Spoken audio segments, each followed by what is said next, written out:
존경하는 국민 여러분, 재외 동포 여러분, 우원식 국회의장님, 선배 동료 의원 여러분, 조국신당 대표 조국입니다.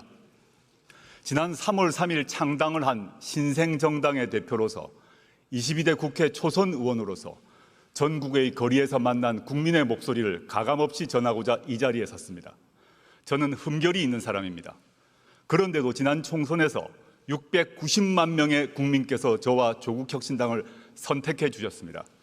그 마음과 뜻 명심하며 항상 겸허한 자세로 국민과 함께 하고자 합니다. 지난 총선에서 국민은 무도하고 무능하고 무책임한 집권 여당의 매서운 회초리를 들었습니다. 총선 후 윤석열 대통령은 말했습니다. 국민의 뜻을 겸허히 받들어 국정을 쇄신하고 경제와 민생 안정을 위해 최선을 다하겠다. 새빨간 거짓말이었습니다. 부자와 강자만 챙기는 국정 기조를 바꾸지 않았습니다. 경제와 민생 파탄을 외면하고 있습니다. 현재 서민들은 코로나 시국보다 삶이 어렵다고 하소연합니다. 소상공인, 자영업자 폐업률과 가계 빚은 날마다 치솟고 있습니다. 경기는 침체하고 나라 빚은 역대 최고로 쌓여갑니다. 게다가 무모한 의대 2,000명 정원 결정의 여파로 응급 환자는 병원을 못 찾아 목숨을 걸고 뺑뺑이를 돕니다. 상황이 이러함에도 윤석열 정권은 전 정권 탓만 합니다. 시도 때도 없이 이념몰이에 나섭니다. 반대자와 비판자들을 반국가 세력, 검은 세력이라고 비방합니다. 일제강점기의 불법성을 부인하고 식민지 근대화론을 주장하는 소위 뉴라이트 인물들을 정부와 학계의 요직에 앉힙니다. 그런데 윤석열 대통령의 거짓말은 이번이 처음이 아닙니다. 2013년 10월 21일 서울고검 국정감사장 기억나십니까? 윤석열 여주지청장이 증인으로 나와 저는 사람에게 충성하지 않는다라고 말했습니다. 저도 국민도 박수를 쳤습니다. 그러나 거짓말이었습니다. 저도 속고 국민 모두 속았습니다. 윤 대통령은 극히 일부 특권 계급 사람에게만 충성하고 있습니다. 특히 자기 자신과 배우자 김건희 씨에게 충성하고 있습니다. 거짓말은 윤석열 대통령만 하지 않았습니다. 2021년 12월 26일 김건희 씨는 허위 경력 논란을 사과하며 말했습니다. 남편이 대통령이 되더라도 아내의 역할에만 충실하겠다. 이 역시 새빨간 거짓말이었습니다. 대선 전 2022년 1월 공개된 녹취록에 나오는 김건희 씨의 생생한 발언 기억하실 것입니다. 우리 남편은 바보다. 내가 다 챙겨줘야지 뭐라도 할 수 있는 사람이다. 내가 정권을 잡으면 거기는 완전히 무사하지 못할 거다. 국민에 의해 선출되지 않은 권력, 즉 김건희 씨가 대통령 행세를 합니다. 여당 대표와 문자를 하며 회유하고 압박합니다. 정부 인사를 자신이 한다고 자기 입으로 말합니다. 급기야 김건희 씨가 전 여당 의원에게 지옥을 옮기라고 했다는 보도도 나왔습니다. 여당 내에서도 터질 게 터졌다라고 합니다. 경고합니다. 박근혜 정권에서 최순실 씨가 무슨 일을 했는지 그 결과 박근혜, 최순실 두 사람이 어떻게 되었는지 국민은 다 기억하고 있습니다. 어떤 부적도 어떤 무당도 막아주지 못할 것입니다. 존경하는 국민 여러분, 그리고 선배 동료 의원 여러분, 윤석열 대통령은 검찰총장 시절 자신이 이끄는 검찰을 이렇게 자랑했습니다. 살아있는 권력의 비리를 눈치 보지 않고 공정하게 수사하는 검찰. 그런데 자신이 최고의 살아있는 권력이 된 후 검찰은 어떻게 되었습니까? 어느 주가 조작 사건에서 공범이 유죄 판결이 났는데 전주가 소환도 기소도 되지 않습니까?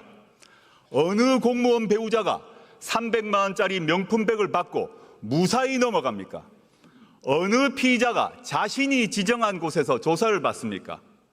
어느 검사가 수사하러 가서 휴대전화를 피의자 측에 제출합니까? 이 정도는 수사가 아니라 접대입니다. 반면 전 정권과 야당은 사냥하듯 수사합니다.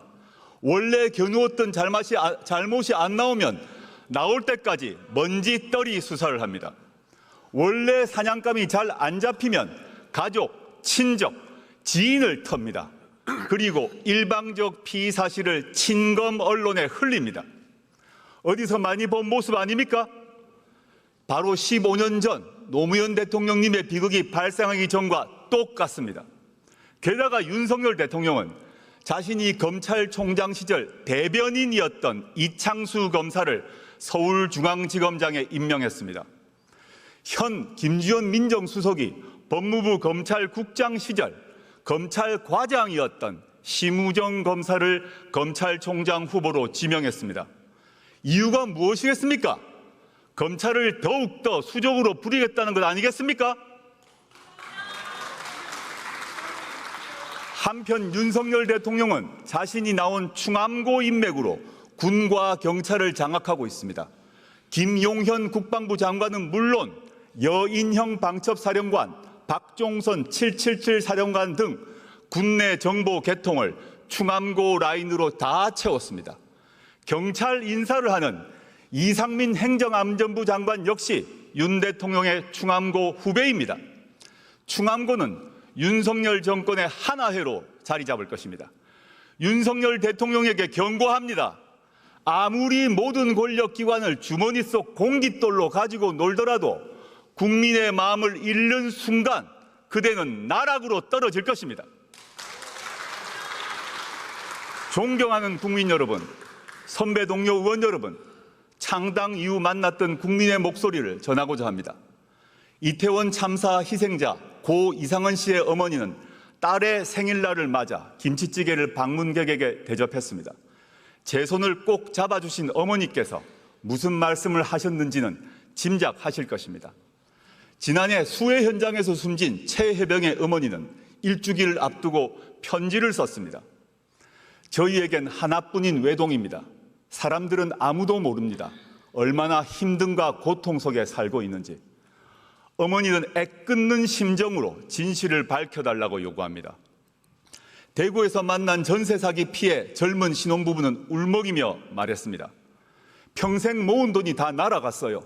이제 우리는 어디 가서 어떻게 살아야 합니까?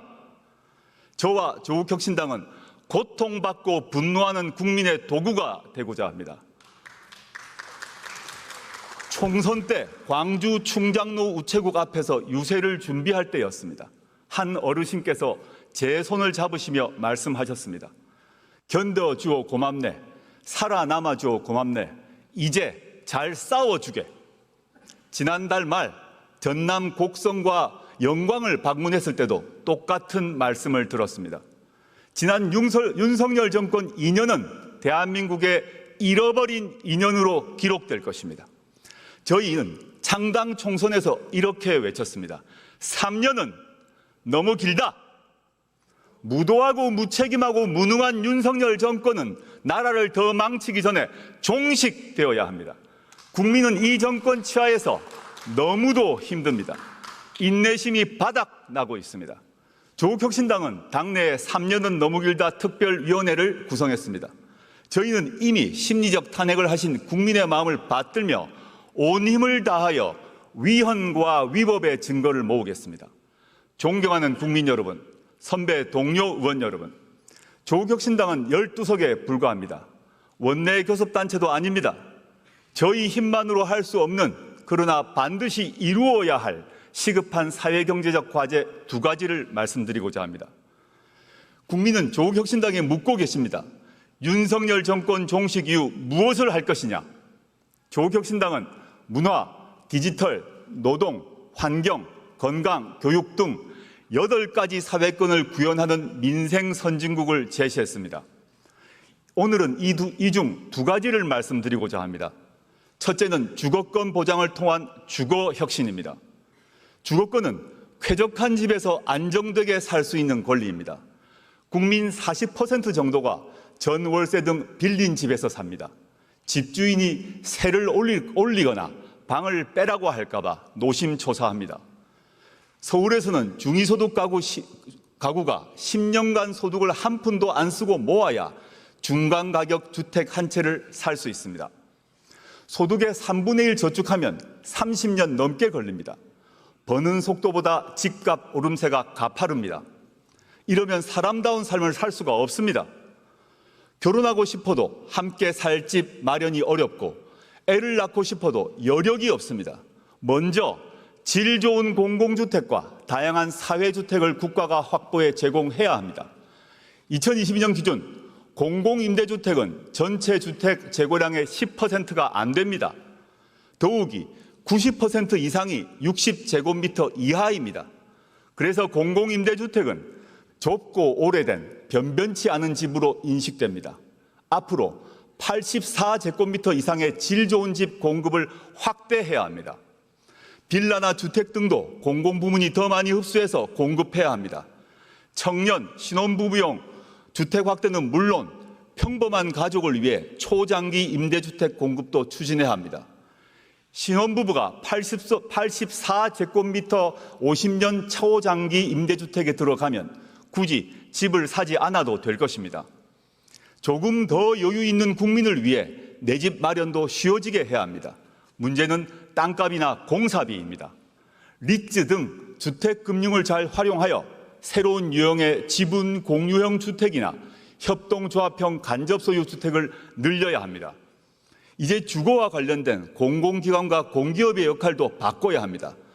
돈을 얼마나 벌었느냐로 평가하지 말고 국민에게 얼마나 제대로 된 거주지를 공급했느냐로 잘잘못을 따져야 합니다. 그러면 정책의 방향이 확 바뀔 것입니다.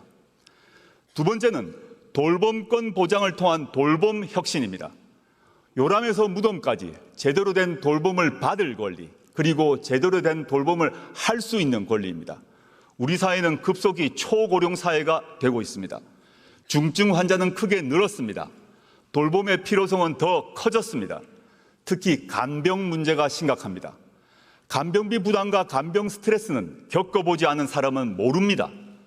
간병비 때문에 파산하고 간병인이 환자를 살해하는 등 비극적인 사건이 잇따르고 있습니다.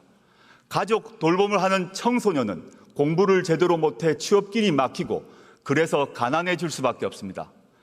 악순환을 끊어야 합니다. 건강보험과 의료보험에 간병을 포함시켜야 합니다. 간병을 개인이 아닌 국가가 책임져야 합니다. 우리 집은 관계없다고 생각할지 모릅니다. 곧 닥칩니다. 우리 모두는 누구나 아프고 다치고 나이 듭니다. 질병과 노화는 지역이나 사람, 이념, 계급을 가려서 오지 않습니다. 또한 영유아 돌봄도 공공서비스를 확대함으로써 해결해야 합니다. 말로만 아이를 낳으라고 하지 말고 가족이 아이를 잘 키울 수 있도록 사회 여건을 획기적으로 바꾸는 것, 그것이 바로 국가가 할 일입니다. 그에 앞서 당장 손길이 필요한 가정을 위해 낳으면 국가가 키워주겠다라고 선언하고 실천해야 합니다. 아이를 위해 나라가 나서야 할 때입니다. 육아휴직 활성화법, 지역돌봄 강화법, 가족돌봄 휴가법 등 전국민 돌봄 보장 시리즈 법률이 필요합니다. 주거권과 돌봄권 보장은 대한민국이란 국가의 소멸을 막는 방책입니다. 주거권과 돌봄권을 말하면 돈이 문제라고들 합니다. 맞습니다. 그러나 감세와 복지 증대를 함께 약속하는 사람은 거짓말쟁입니다. 중력을 이겨내야 대기권을 뚫고 우주에 다다를 수 있습니다. 세금과 복지 관련한 오랜 고정관념과 두려움을 떨쳐버려야 선진국으로 도약할 수 있습니다. 당장 증세는 못하더라도 부자 감세만큼은 철회해야 합니다. 대기업과 부자만 배를 불리지 말고 보통의 국민에게 이익이 골고루 돌아가도록 해야 합니다. 존경하는 국민 여러분, 선배 동료 의원 여러분, 이어 조국혁신당은 정치개혁을 위한 두 가지 과제를 제안합니다. 먼저 제7공화국으로 진입하기 위한 개헌을 제안합니다. 제6공화국 헌법은 국민의 피와 땀으로 일궈냈습니다. 그 뒤 37년이 지났습니다. 일제강점기보다 긴 세월입니다. 우리 사회는 크게 변화했습니다. 이 변화에 걸맞는 새로운 미래를 준비하는 새로운 헌법이 필요합니다. 헌법 전문에는 5.18 민주화운동, 부마민주항쟁, 60민주항쟁을 수록해야 합니다. 이 운동과 항쟁으로 우리는 현재에 이를 수 있었습니다. 대통령 5년 단임제도 4년 중임제로 바꾸어야 합니다. 책임 정치를 구현하고 국정의 연속성과 일관성도 강화할 수 있습니다. 민생과 복지를 위한 사회경제적 개혁을 원활하게 만들 수 있는 사회권 강화 조항도 필요합니다. 합헌적으로 수도를 이전할 수 있는 수도 조항도 신설해야 합니다. 가능하면 빨리 개헌특위를 만들어 개헌안을 만듭시다.